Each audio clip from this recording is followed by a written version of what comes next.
Please like, share, and subscribe to join us on our improvement journey, 1% at a time.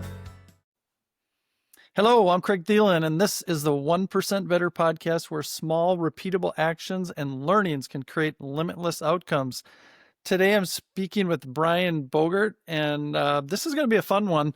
I'm calling this the Flipping the Lid 1% Better podcast. Dude, I'm excited to be here with you. Every time you and I chat, I enjoy myself.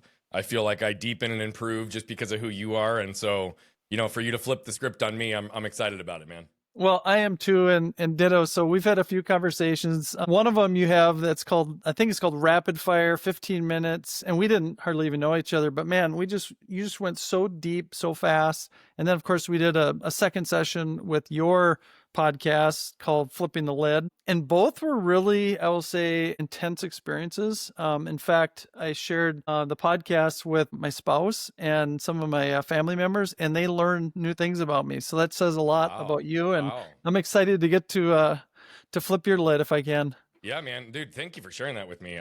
Though I know oftentimes people have new insights or new understandings through the show in particular. Not everybody reflects that back, nor does everybody share it with their family and then be able to give that. So you just gave me a gift right out of the gate. Thank you. Yes. Thank you. Okay. So a lot of times I'll try to attempt to introduce people. In your case, I think it's the best route, and this is how you do it as well, which is just tell me, Brian, and the audience who you are and a little bit about your background. Yeah. I always start with, I'm a husband and father first. And I've said that for over 20 years, but my words, my actions, and my behaviors were not always congruent. And so today they are, and they have been for a long time, but it's not only accountability for myself, but it's also a way just to start by me being vulnerable as I'm human and I screw up, but I also have the opportunity to grow at least 1% better every single day. The story that I'm probably most well known for, and let me answer the question a little further. I said I'm a husband and father first, but I also am deeply fascinated with human behavior.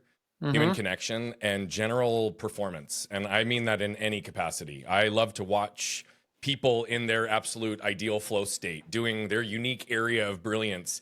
I don't care what it is. It's fun to watch people in that creative pursuit, the way that they can connect. And I've been studying that for a very, very long time. Now, that said, I do a lot in the world, but it's important, I think, to start with what I was saying a second ago, which is the story that I think most people associate with me is from when I was 7. I was run over by a truck and my left arm was completely severed from my body.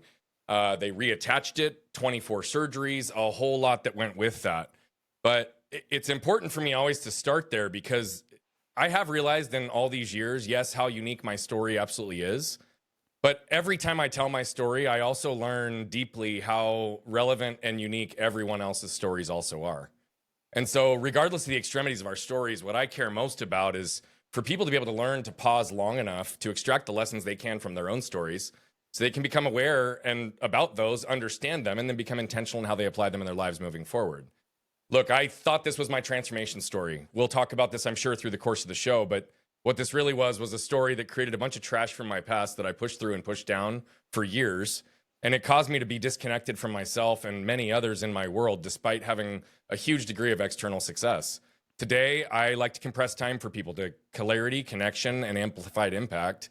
And we do that through what we call our waste to wealth methodology and a whole variety of supporting tools and aspects that I've had to learn and develop in my craft. But my friend, I love people. I'm a highly imperfect human. I'm highly neurodiverse.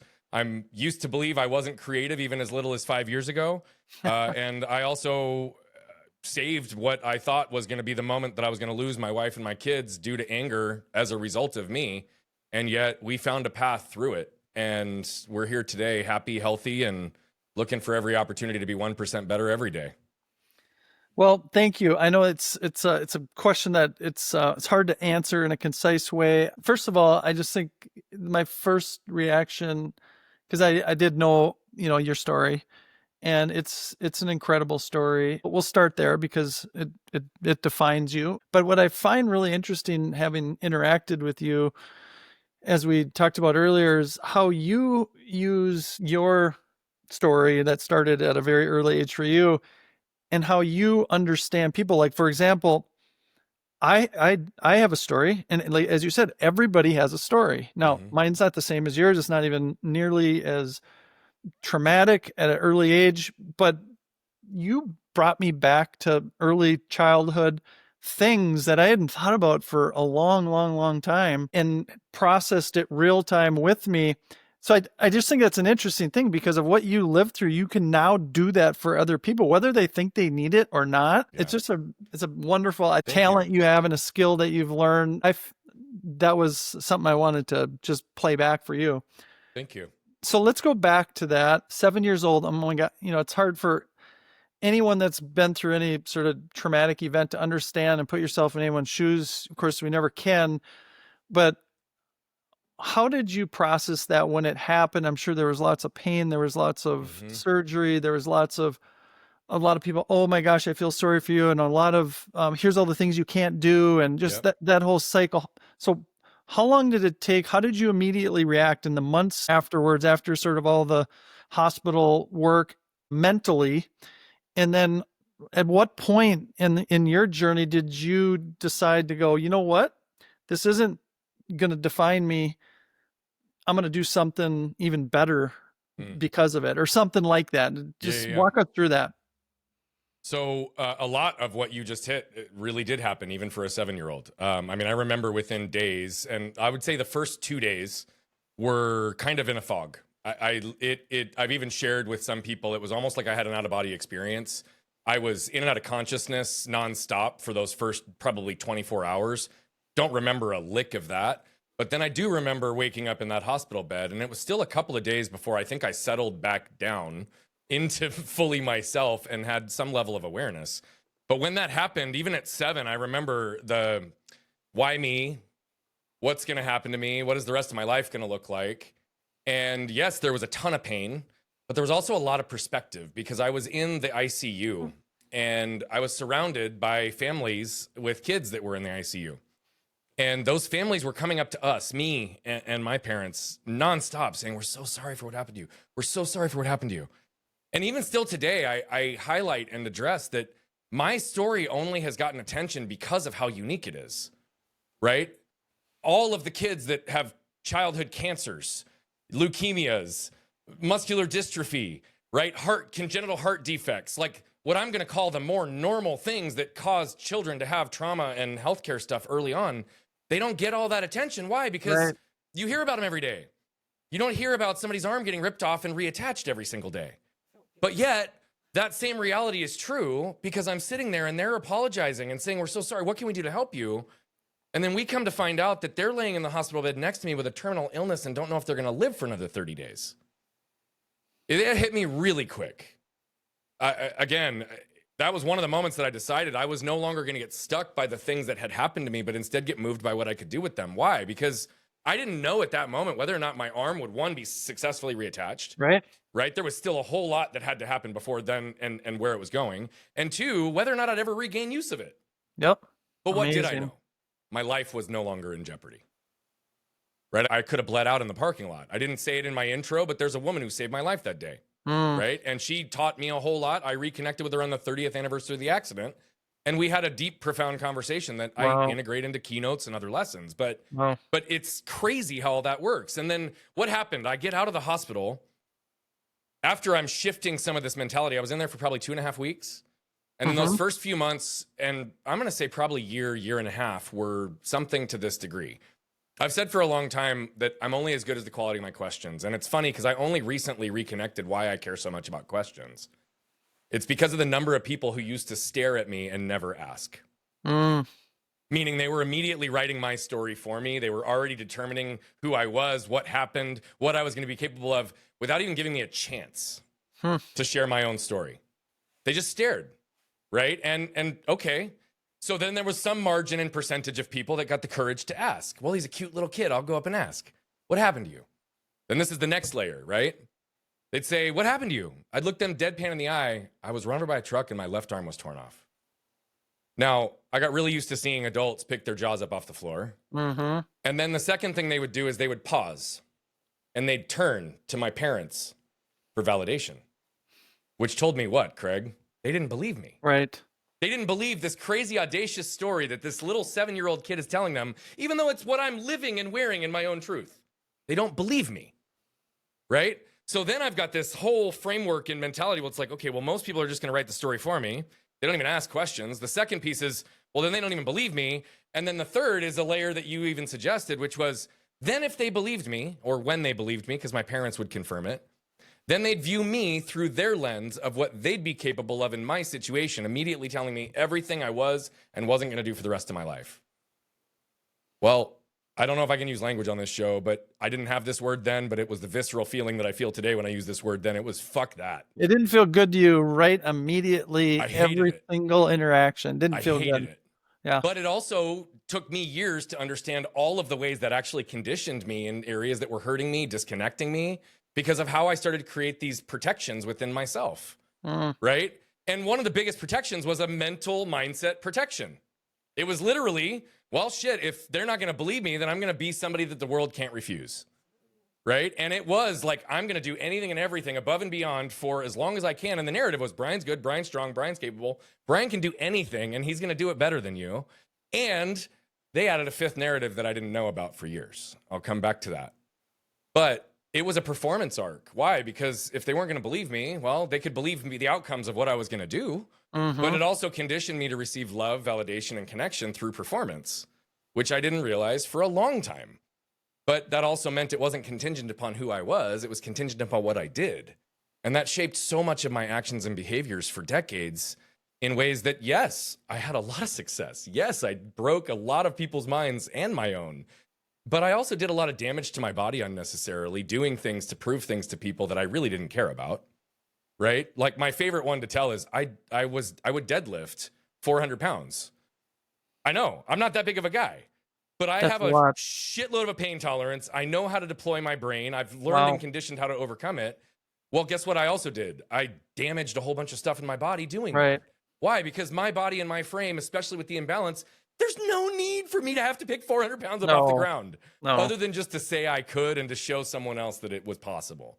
Right? But that was a part of my journey. So I don't have those regrets. And so that's the early stage, though, Craig. To answer the question, those first few years and those first probably 12 to 18 months, while I'm going through multiple surgeries, 22 surgeries over the course of 4 to 5 years. But that was what that first arc looked like. It was 100% performance and 100% about how am I going to regain use of my arm if that's ever a possibility. So years of therapy and years of lots of stuff just to get it to work again. So the first part was the pain of having to relive it, people not believing you, just that interactions. Then it's like, I'm going to prove them. I'm going to show them. I am going to overcome and do stuff that astounds them. And they're going to be blown away by the story. How long did that period last? And besides the deadlifting, what are other ways that you exercise that? Man, the list is probably too long to go on, but whether it was learning how to water ski and slalom ski with getting out of the water with one arm because I didn't have the grip strength to hold on with the left side, whether it was snowboarding and doing tricks in parks, whether it was playing, I became a tennis pro at 15, right? And I would toss the ball up with my left arm, and because I don't have a tricep, it would just flop and hit me. But I learned how to do it, and it was a mindset thing. I mean, I was doing mountain biking at a pretty aggressive level pretty early on. The list truly does go on. Like I say now that it took me a long time to realize this. I always had a very high rush threshold to begin with. But then you throw something like this on top of it, and it's like your whole ecosystem gets thrown off. And for years, it was almost as if I had to push the limits of death just to feel alive. Right. And so I did a lot of things that would have been considered probably more aggressive and extreme for someone with two fully capable arms, let alone the fact that I don't have a tricep in my left arm. I still don't have a lat on the left side of my back, right? My shoulder is different size and strength. Like even if I look at the size of my body from the side here, it's completely different than the size of my body here. And for no other reason than it's just developmentally what took place. So there was a lot of this. Now, how long did that arc last? If I'm honest, the primary part of the arc before I started to become conscious to some of the ways it was hurting me was about 13 years, but it was probably closer to 25 in total. I just didn't see all the layers of it, right? I mean, that went for me through high school. That went with me through college pretty much until the age of 20. when I went down in a snowboarding injury and re-broke my left arm in the same spot it came off. I almost Oh, lost it wow. again. Wow. I waved down the snow patrol. I had them air evac me basically to the closest hospital after they got me down the hill. They had no records. I wouldn't let them give me any pain meds. They reset the bone 2 or 3 times, even though it was compound fracture, which would have normally been surgery. And the next 10 months opened up a big window of learning for me, which was that 13-year arc. That what happened in that window, I went through 7 surgeons who were afraid to touch me, and 10 months with my arm hanging by my side with the bone broken in casts and supports. With So you any essentially moment risking relived the clipping. whole thing. I really did. And I talk about that because I relived a lot of what I experienced as a kid, as an adult, now in a place where I didn't have the built-in ecosystem of my family. Right. And it gave me a different level of appreciation, not just for them and the support that they gave all the way throughout, but truly how much I wouldn't have been able to do myself, even as a 20-year-old reliving this, had they not been such a solid support system to help me learn these things. But my wife and I have talked even about today, one of my abilities to see people and see complex systems within businesses or complex patterns within people, because I work a lot with AI. I work with a lot with scaling and doing things and identifying issues at an aggregate level. But part of the reason that I see the world so differently, I think, is because literally my entire life, I've had to learn how to do things differently.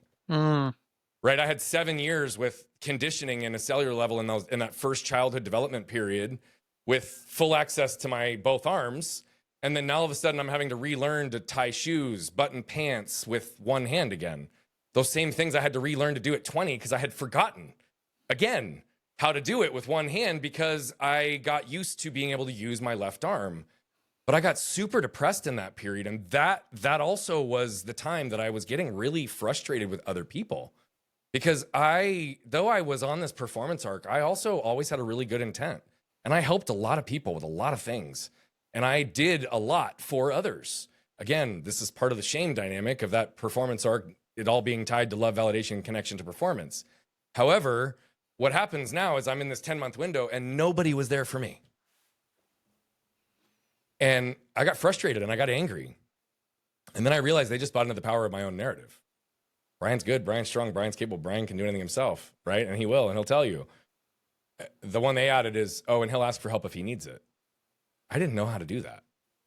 I'd benefited from a lot of help, but I never had to ask for it. That's it was built in interesting. with my family. Came full circle then. Yeah, it did come full circle. And that was when I realized how disconnected I was. That was the path of me starting to attempt to regain other elements of myself, though it was still years later before I did. So that 10-month, the second time around was 10 months when you went through the second part. So what did you, when you came out of that, how did you change? What was different about you? Just in terms of like what goals you had, what you were going to focus on, what your life was going to be like. Yeah. I still had a pretty strong performance arc, but it fed a lot of that next period for sure. What I realized was how disconnected I was.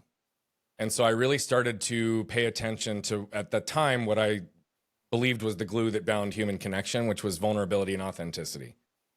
I also realized that though I was surrounded by people, I often found myself completely alone, and that wasn't what I wanted, right? But I did not have a healthy model for chasing who I was or who I was doing this for, or who I wanted to be surrounded with. What did I have a model of? What the world has taught us all, which was what house, what car, what amount of money. I didn't have a who model, I had a what model. And so I went into this idea that I'm going to do all these things. So I got very good at sharing just enough about myself in a vulnerable way, right? And then asking really good questions to get someone else to open up, right? And what was really happening for a long time, Craig, is I was getting very, very good at sharing just what I wanted to so that I could open them up and drive a Mack truck through and focus on their problems and not mine. I thought I was doing something that was productive, that was helpful, that was establishing better connection. And I was. It was still coming from a good place, but I still was blind to how disconnected I was with myself because it wasn't a conscious thing to do that. It wasn't a point of manipulation. It just was how I went to that next phase.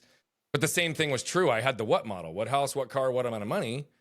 And by 27, I was a partner in helping establish a $10 million business. I had the house, I had the car, I had the money, my bank account was full, but I found myself still empty. And that was one of the moments that I really took a pause. It was one of the first times I actually really understood that I had shame, that I had anger, that it was affecting my business, that it was starting to affect my relationships. But there still wasn't that emotional depth and resonance. It was still very intellectual. Hired my first coach. All of those things got put into motion. But again, it was 5 more years before I really opened up. And I'll pause after this to see where you want to take it. But 27, I had all these things, and I started to realize how empty some other people were. But it wasn't until 32 that I realized that I wasn't feeling emotion at all. There was a moment with my daughter that she brought me to tears, and it was so profound. Everything else was pale in comparison. And that's when I realized that when I shut off physical pain, when it exceeded my ability to cope, I shut off mental pain, emotional pain, and spiritual pain for 25 years and didn't realize it. And so I would tell you that 32 was really the beginning of like my real healing to where I am today at 40. And that's been the most profound growth, and it's been the most exponential impact, and also simultaneously some of the most difficult times because of what surfaced in that window.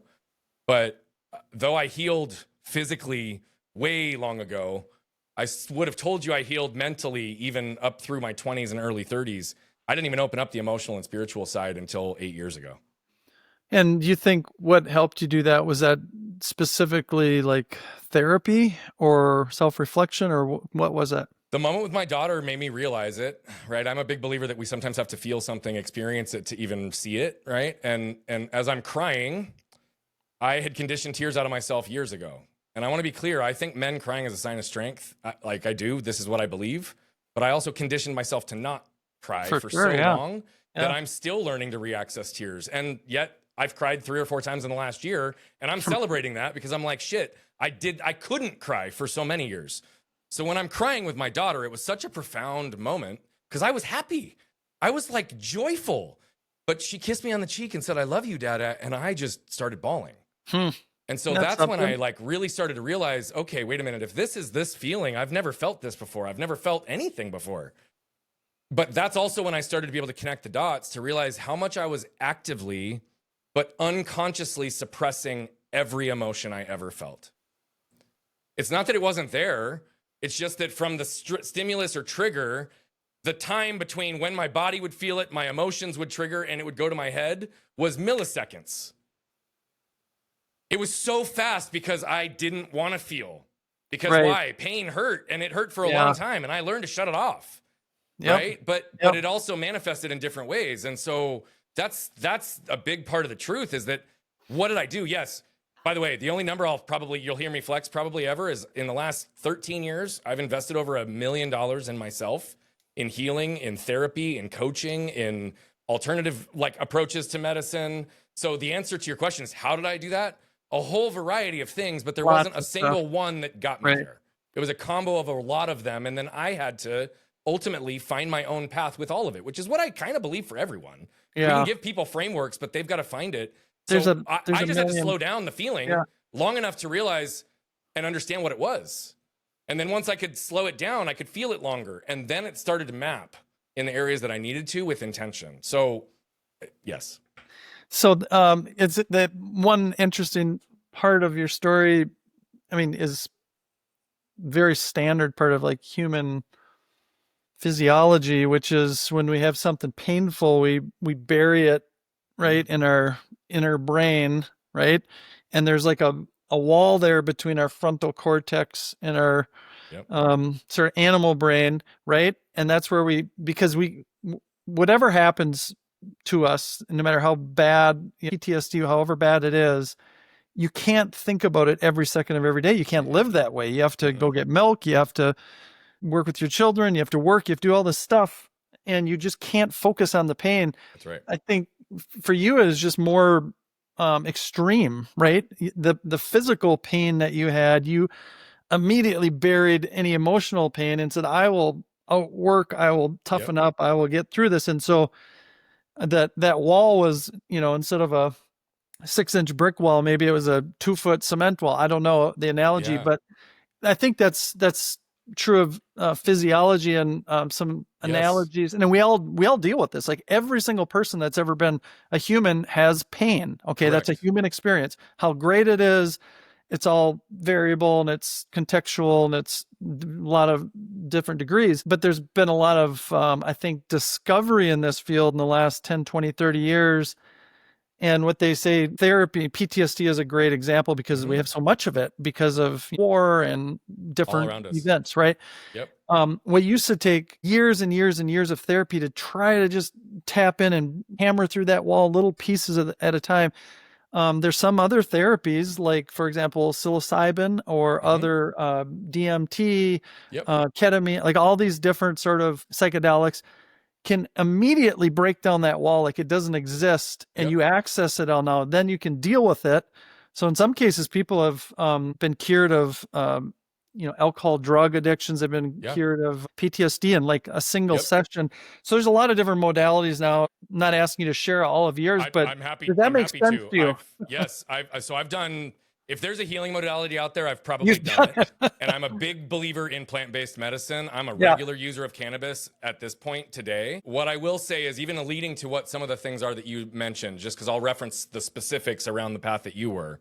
I am a huge, huge, huge believer in mind-altering or state-altering additives, plant-based medicines, or ketamine, DMT. Yeah.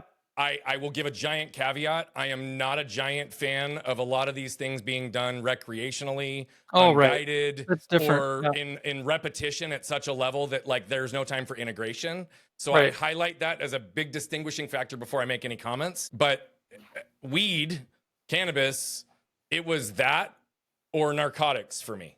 Yeah. And this was about 8 or 9 years ago.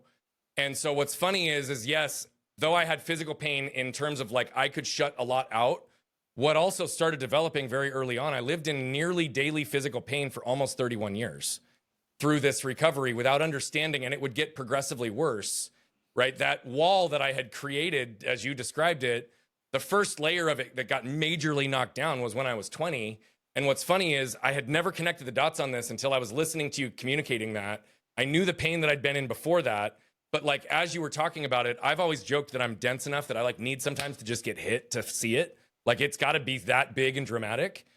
What's funny is there is a definite exponential arc in my daily physical pain that went after that 10-month window that I don't think I ever connected to that timeline in the same way. And so I think you gave me a gift today in that. But where am I going with that? Almost every single day, this is what I lived with. And before I tell you the pathways I used, it's important to understand I've now lived without physical pain for nearly 2.5 years. And there wasn't a single thing I did, but however, it's the deepest level of congruence and the deepest level of healing I'd ever reached in my life. And I will tell you definitively that a majority of the physical pain I was experiencing, at least in the decade leading up to me being out of pain, was not physical pain. It was emotional pain manifesting as physical pain. So here's what I'll say, though. I started using cannabis 8, 9, 10 years ago, somewhere in there.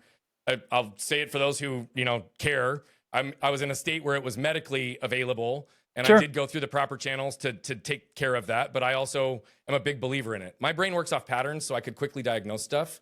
But like to your whole point, paranoia in weed is just where your insecurities lie. Why? Because weed helps lower your armor. Exactly what you just suggested. I didn't even realize I had social anxiety until I started becoming a cannabis user. And then I went out in public high for the first time. And I was like, oh shit, why? Everybody's looking at me? Like, why? And I realized how much I still cared about the outside lens because that paranoia, right, was showing me something I could work on. No different than anything else I've had in my life. I'm always looking for the flashlight to shine in the dark corners to figure out what tool, what modality can I use. Psilocybin, I used and I microdosed in multiple situations and still do occasionally.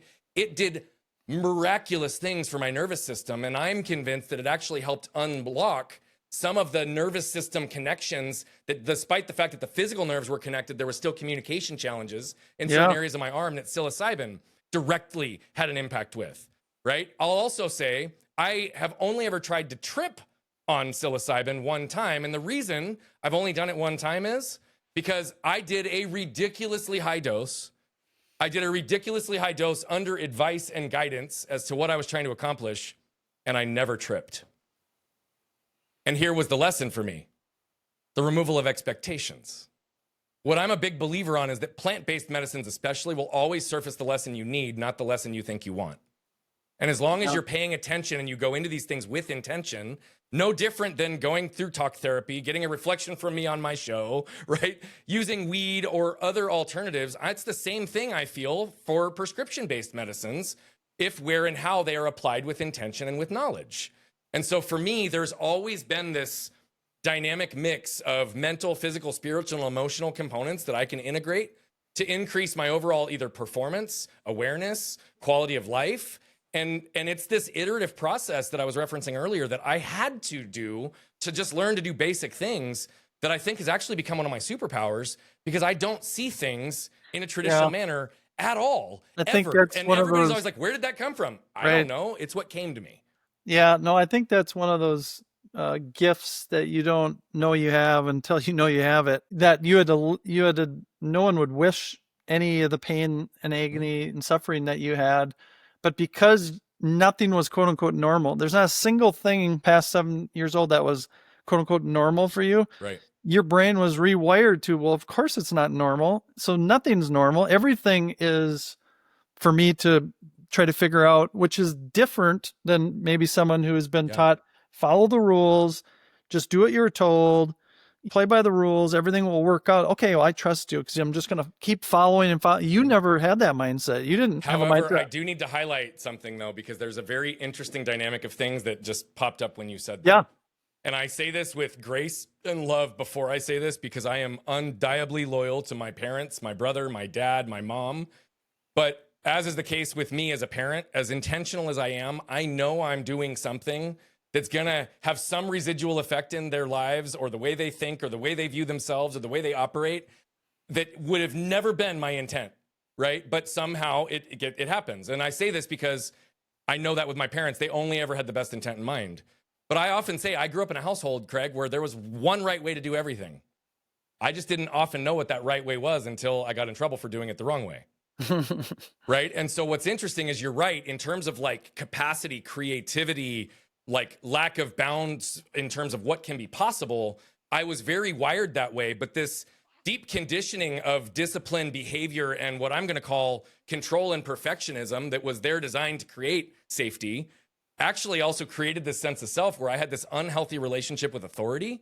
Right? Like I was like, I actually made myself very small. I was afraid to step out in some ways. I had shame that developed in ways that I could not like do anything other than have a big reaction that was covered by anger. And so, yes. And I think that it's me having to unwire that side that has actually allowed me to fully step into both the gift that I think I was given, as well as the benefit of this kind of unconditional thinking that can open up possibility. I was only scratching the surface of that until I healed the need to justify, defend, or protect everything I was doing, because I wasn't believed for so long, and I would often feel like I did everything wrong. And so that dynamic still hit me despite having the creativity and external success. And I'm trying to highlight that because no matter what people see on the outside, there was a lot of time on the inside I was suffering. And that's what I'm also wanting people to see, is like, I didn't even realize it because I'd shut it all off.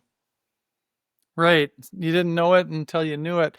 So one interesting thing is that it sounded like, and I'd like you to go a little bit deeper. You said you worked with people a lot, and you would give them a little bit about you so that they would open up about them, and then you would just drive the bus through and you would help them. So a lot of people, I imagine, had their own trauma, their own, pain, suffering, and you were able to help them address it, call it out, go deep, go where maybe they weren't comfortable going. Is that true?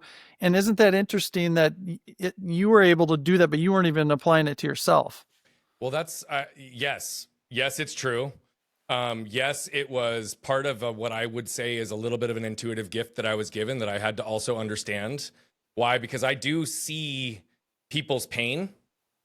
I see their protection. But I think because so often I wasn't given the chance to have my potential be seen through those things or the outside of what people saw, I also have a very non-judgmental and objective view in seeing people's potential through their pain and their protection. So I've always had an ability to ask questions and surface things or see things and reflect them back in a way that would be empowering or would move some energy for people that would have impact. I did it in different ways. I did it in the philanthropic world. I did it in the nonprofit world. I did it in volunteering. I did it through my work with my associates. I did it in work with my clients. I just didn't realize I was doing some of it to the extent that I was, because it just became normal for me. However, it's also one of my superpowers today is my ability to compress time for people in that exact same skill set that I did condition, but I wouldn't have told you then that I wasn't doing the work on myself. What I do know, though, is that I've often said that vulnerability and authenticity are the glue that binds human connection. But human connection without emotion is not human connection. So I was doing the work and getting the conditioning, but I didn't have the empathetic and energetic or emotional response, which is why my wife, and it used to frustrate me so much when she said it, would say, you are the most sympathetic person I've ever met, but you don't have empathy. And inside, I'd be like, what do you mean? I see everybody's emotions. I can label it. I can describe it. I can communicate it. But empathy is, I am because you are. I can be in, like, I see your example because I understand it from my own. And I didn't unlock my emotions until 32. And so that's the point that was interesting is, yes, I was doing this work. And yes, it was good intent. And yes, I was working on myself. I told you I hired my first coach at 27. And I went deep. And I did a ton of work on it. But you can only go so deep if you're unconscious to the fact that you're not even experiencing emotion. Yeah, there's a lot to unwire, right? Let's shift gears a little bit. What point did you determine, set this goal that you wanted to really focus on helping people, and you set this big, hairy, audacious goal, you wanted to impact 1 billion people? So I would say that it was a series of events. I'll keep it tight, though. I hired my first coach at 27, like I mentioned, and within a month of working with him, and I don't often reference his name only out of respect for him, because I don't ever want it to seem as if I don't give the credit, but he's somebody that I'm grateful for always. Ben Newman is his name, and one of the things that he said to me within a month of working with him was, Brian, you've got to be doing this. And I said, what are you talking about? He said, you need to be speaking and you need to be coaching. I was like, yeah, fuck off, buddy. Like, I'm paying you a lot of money not to tell me how great I am, but to help me figure out these other things. And he just kept coming at me. And he kept doing it. He's like, Brian, you get the personal story. You have the professional story. You are always helping people in nonprofits. You raise money. Like, people, you're helping individuals. You're helping organizations. Like, you have it all. Why would you not get paid for it? And I was like, that's not why I'm doing it, bro. Like, stop. I'm not. Like, that's not even on my radar. Don't even talk to me about it. Well, he kept doing it for 9 months. And then the universe sent me a signal that I could not ignore. And I decided I would jump in. And it was a 30-day window, which is the weirdest, most obscure thing. I don't even believe it, honestly, when I say it, other than it happened. Over 30 days, the universe was clearly trying to help me hear something. I got an email, a text, a phone call, a personal comment, a DM, every day, at least one for 30 days from an organization or a person saying, thank you. Thank you for the impact you had on my life. Really? Thank you for helping us get clear to help us raise that money. Thank you for the donor and the relationship that you helped deepen here. Thank you for helping ask the right questions so that even though we ended up buying insurance from you, what you actually helped us solve had nothing to do with insurance. Like, wow. It just went on. And like the first week I was like, well, that was weird. I laughed it off. The second week I was like, okay. The third week I paused because it was just weird at that point every single day. Like it was an orchestrated thing, right? It was weird. And I started talking to my wife about it after like the second week. And I was like, I don't know what's going on. And it happened every day for like 30, 35 days, somewhere in there. And it was about the fourth week that it was like, okay, I got to listen. So then I had to decide, is this complementary or conflicting in my current path? Because at that time, I was only on a growth path where I was at. I had no visions of nothing that I was going to leave. So this was like another way to fulfill some of my passion that I was already doing in the community through philanthropic and nonprofit and volunteer work. And I was like, so this will be a great way to just to do this in a different way. Awesome. That was great. And that was the part of where it started. But it wasn't until 2019. So this would have been probably 2 years after I started unpacking emotion, but still in this kind of performance arc. 2019, my wife and I went away on a weekend. And she, as we're headed back to pick up the kids, she's like, Brian, what would you do if you didn't have to go to the office on Monday morning? And she unlocked a whole bunch in me. Immediately, I was like, babe, that's a pretty loaded question. Why don't you tell me more? Because I'm sitting there swirling in my shame, flooded in my fear, drowning in my doubt. And she's like, babe, you are living a life that I don't think is totally aligned. I think you're Wow. dying a little bit inside every day you live in insurance. She said, I don't think you're scratching the surface of your potential or the impact that you can and want to have in this world. And she said, and if I'm honest with you, we need and want 100% of you and we don't have it. So she said, I don't care if we live in a cardboard box on the corner, but what I do know is that I would double down on the bet of Brian Bogert every single day. So why don't we double down on this bet and let's see what you can do if you leave and go see what you can do to create impact in the world. So that was 2019. 3 months later, I announced it to my business partners, our Was COO. that completely separate from this, your coach giving you all the advice and the 30 days of Completely separate. This was 4 years later. Yeah. Oh, wow. Yeah. Okay. So she knew everything I was doing in this business. I was excited about, I wanted to do, but it was a side project still. And that was her chance to say, hey, like lean in.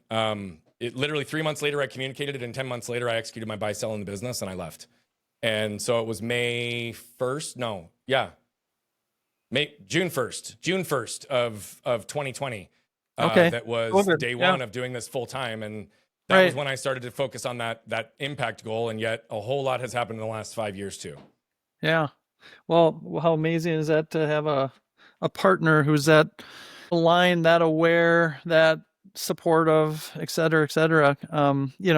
There's a lot of folks that would be like, hey, what, you get a great job, we got a great life, we have all this stuff, don't screw it up, right? So that's great. It's not lost on me how special this woman is. Yeah. I mean, she's my partner. She's a keeper, as they say. Yep. And every single morning when I wake up and she's still in bed next to me, I celebrate a victory right out of the gate because she's still giving me one more day. Right. That's awesome. And that's kind of, as much as I see a 20-year horizon, I try to live as if it's every day, because every day does matter. It does. It's interesting. I'm a book fanatic, and you've said about 32 different things, and in my brain, it's like I have a book for like like you said, live every day like it's your last. Well, that's the last lecture, right? Yeah. The Flow by Chmielewski, the flow state. You said you were a student of that. So anyways, it's interesting. So let me ask you this. You and I talked about knowledge versus wisdom. Mm-hmm. So you had a lot of knowledge. You're a smart guy. You're well studied. You understand the world. You could see things in other people, but yet you weren't in the early days able to just sort of apply that and see yourself necessarily, or allow yourself to go deep in yourself and drive the truck back inside you. So how do you think about that knowledge versus wisdom, based on your own life experience? And then how do you help other people? Because a lot of people go, oh yeah, I know that I should be doing that. I know I should be doing that, but they don't act upon it. They don't reflect. They don't take the clue, et cetera, et cetera. So that's a really big question. And I'm really happy you asked it, because nobody's ever actually dissected that statement or thing that I've suggested in the past. I think knowledge is extremely important. Right? To your point, like, I do believe in education. I do believe in access to resources. I do believe in being diverse in terms of our experiences, knowledge, capacities, skill sets, to the limits of whatever each and every one of us are capable of, right? Because we all have slightly different capabilities, capacity, resources. And so I think knowledge is unbelievably important, but we also live in a world today where any information, any knowledge you need is only fingertips away from you.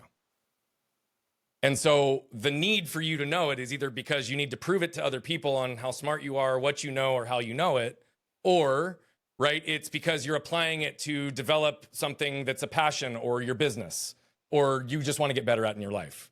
So knowledge, though, is readily at our fingertips. Wisdom, I don't believe, is.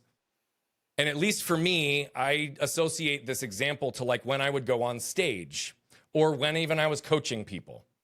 If I was in a place where I felt the need to access knowledge, I've thought for years I have a really shitty memory. Right. Why? Because the second that I'm in a position of pressure to have to access a piece of knowledge that I once knew for the sake of showing how smart I am, or for whatever reason I'm trying to bring it in to the mixture, there would be blocks and it could never recall. A great example, I've rebuilt 5 or 6 different engines from the block up. I could not describe to you or tell you, if you asked me questions, details on the exact parts and how to put it together in the workflows, but yet when I'm in front of the vehicle, I know what to do and I intuitively can follow that. And if I need to find more resources, I do. But like when I was speaking or coaching, I used to worry about what I was going to say, how I was going to say it. Am I protecting the person? Am I going to be in a good place in performance on stage? And when accessing knowledge, that would be memorization. That would be trying to access things that I would say in an exact way I say it because I'm worried about that. Every time I did that, it would be gone.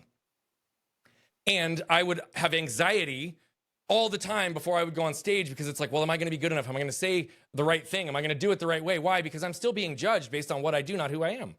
Mm-hmm. And so it wasn't about accessing knowledge. It was about learning to surrender and trust that I have always had a gift for gab, and language has always been very accessible to me. But if I'm not worried about what I'm saying or how I'm saying it, and that doesn't mean it's total disregard, doesn't mean I'm an asshole and I'm rude. It means that if I'm not worried about it from a judgment, criticism, or performance standpoint, then the knowledge I need is always there, but it flows through as wisdom. Right? Wisdom is when we can take something because we have understanding and be able to discuss it, communicate about it, teach it to other people. There's lots of things that I can do that with, that if I was asked to just teach the knowledge and the facts and I needed to perform on a test, I probably would still fail. But yet I could sit down and distill it in a 30-minute conversation with somebody if I'm not worried about how it's going to come out. And so the difference for me in being able to exist in wisdom was truly that surrender, meaning I'd gotten myself to a place where I knew who I am and my value isn't rooted in what I do any longer. Which means that I also don't care if I make a mistake in something I say. I'm the first person to throw myself on the sword. I often self-correct mid-sentence. If something comes out and it doesn't land or it feels if it's not congruent, I check myself real time. Why?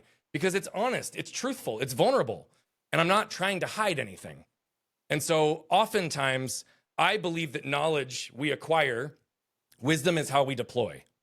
And we've got to be thoughtful about how that shows up in our lives, because I'm the kind of guy with any hobby or anything, if I'm interested in it or I see a business purpose, a life purpose, a skill set, or a passion, I'll buy all the equipment, I'll invest myself, and I'll try to reach mastery as soon as I can. But the cool part is then, all that knowledge stacks on itself until now all of a sudden you see the bigger picture.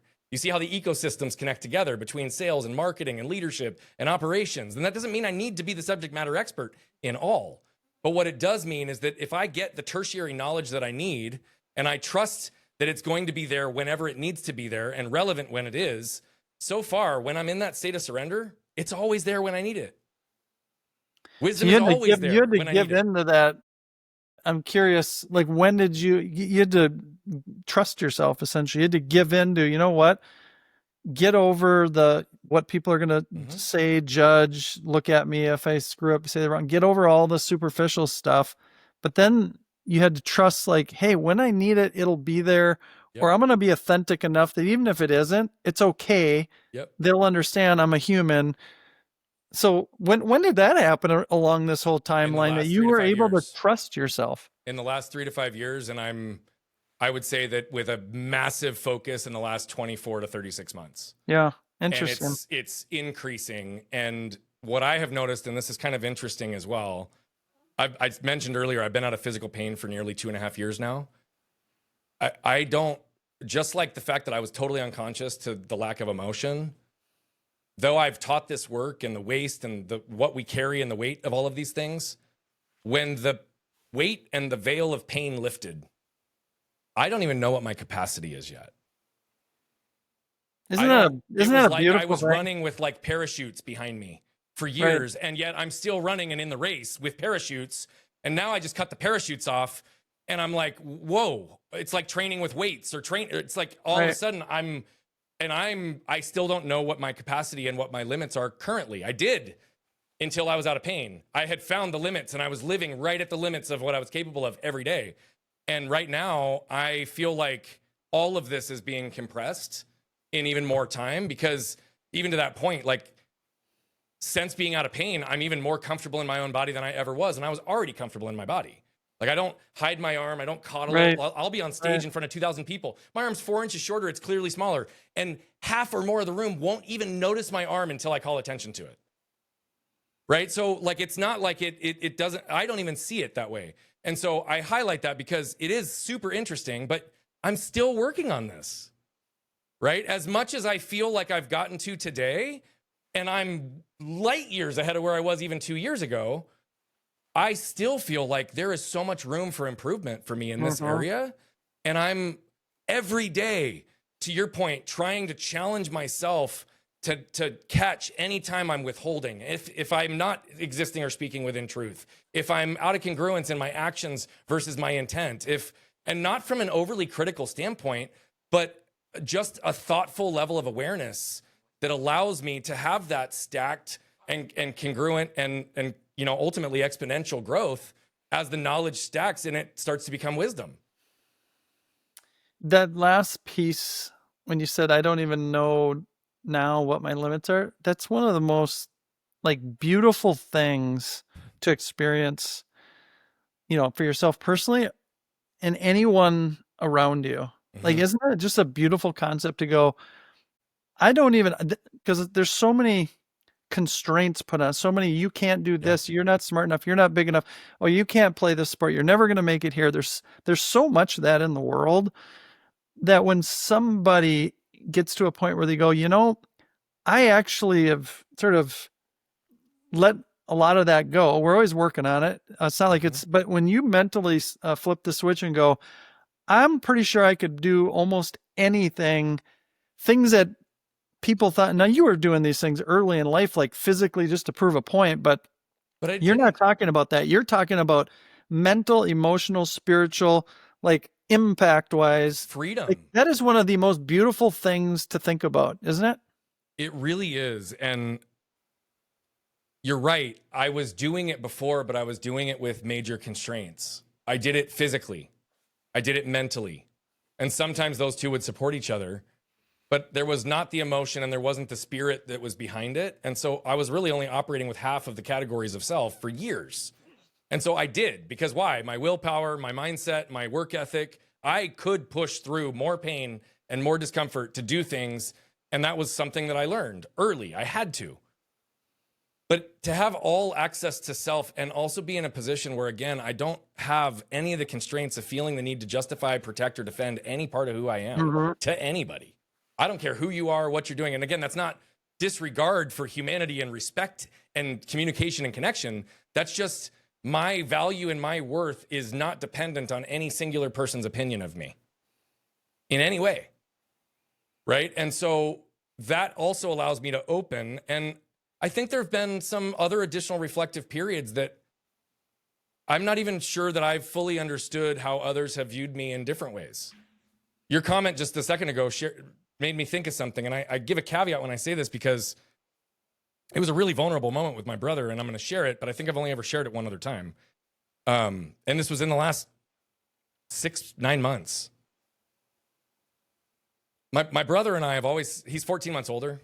And he was there that day. So he witnessed it. And that put him through his own level of trauma. And I highlight that just to start. Absolutely. Because he saw things that I'll never see. Right. And immediately his best friend and his playmate was not his best friend and his playmate for a little while in the same ways and wasn't going to be. And so I only give that context because on top of all of that, we're both highly athletic and very competitive people to begin with. And so that led to like a great friendship, but also a lot of camaraderie and a lot of conflict over the years. And so I'm not even sure I fully understood all of this until somewhat recently. He said, Brian, I haven't always had the greatest momentum or the greatest motivation or the greatest drive or the whatever, but he said, I've never viewed things in a way that something wasn't possible. And I said, what do you mean? And he goes, well, like I'll be coaching people, I'll developing people. He's helped others, stand something up with a tech standpoint or get a CRM established and built. And he's like in the mortgage business, but he's doing it because it helps them. And he's like, well, if I take 1 or 2 extra steps, it can add value to them. And yet they see it as a total block, and yet it's not.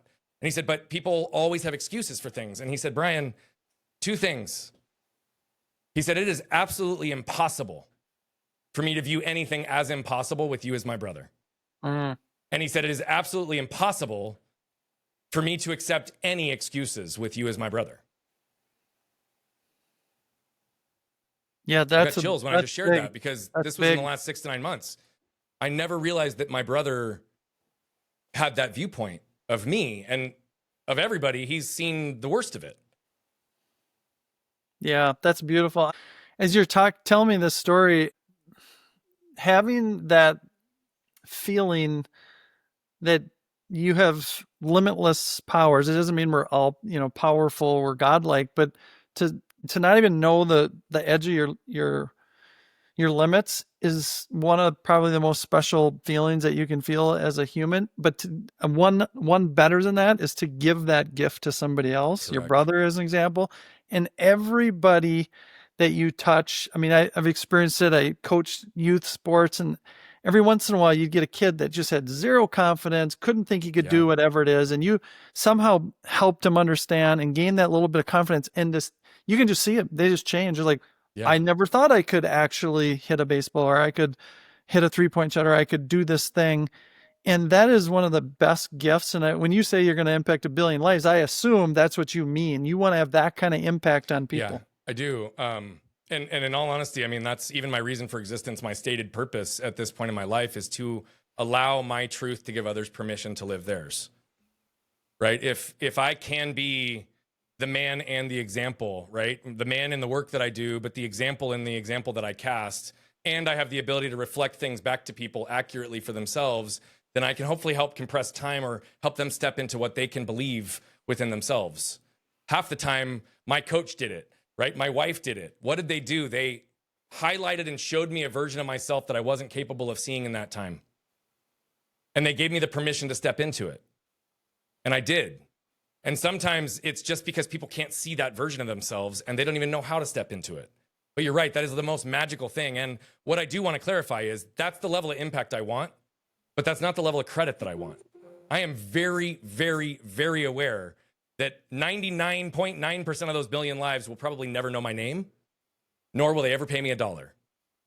But if I impact 1,000 people to impact 1,000 people to impact 1,000 Right. people, and by the way, I've done it more than that at this point, the compound effect of those good wills, of those good efforts, of those little moments, I believe that moved people move people.